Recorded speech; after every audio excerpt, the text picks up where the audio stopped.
ప్రభుత్వం మారిన తర్వాత వైసీపీ అక్రమాలు ఒక్కొక్కటిగా వెలుగులోకి వస్తున్నాయి. కార్పొరేషన్లో ఉద్యోగాలు ఇచ్చి ప్రభుత్వం జీతాలు చెల్లించి పార్టీ కోసం పని చేయించుకుంటున్న వ్యవహారం బహిర్గతమైంది.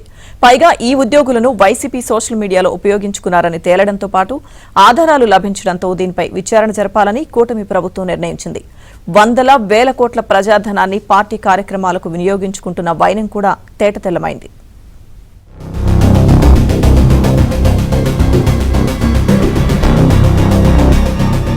వైసీపీకి పని చేయించుకుని ప్రభుత్వం నుంచి వేల మందికి లక్షల్లో జీతాలు ఇచ్చిన వ్యవహారం ఇప్పుడు బహిర్గతమైంది. AP digital corporation, AP skill development corporation, e Pragati, RTGS విభాగాల్లో వందలాది మంది ఉద్యోగులను నియమించారు. వీళ్లలో అనేక మందికి ఆఫీసుకు రాకుండానే జీతాలు చెల్లించారు. ప్రభుత్వం నుంచి జీతాలు పార్టీ కోసం పనిచేసిన వ్యవహారం రికార్డు పరంగా దొరికింది. 5 సంవత్సరాల ఆఫీసుకు రాకుండానే వేల మందికి జీతాలు చెల్లించారు. తప్పుడు రిపోర్టులు, రికార్డులు సృష్టించి కార్పొరేషన్ల ద్వారా జీతాలు చెల్లించారు.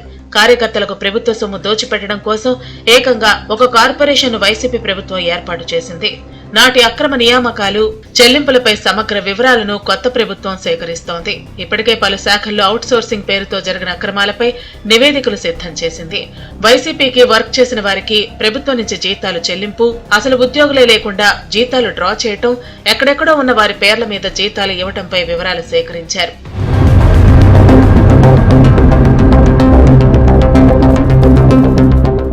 ఈ మొత్తం వ్యవహారంపై లోతుగా దర్యాప్తు చేయాలని నూతన ప్రభుత్వం నిర్ణయించింది. ఇప్పటికే స్కిల్ డెవలప్మెంట్ కార్పొరేషన్ లో ఉద్యోగుల జాబితాను తెప్పించుకుంది. వారెవరు, ఎక్కడ పనిచేశారు, ఎవరి ద్వారా కార్పొరేషన్ లో జాయిన్ అయ్యారు, వారు చేసిన పని తదితర వివరాలను రాబడుతున్నారు.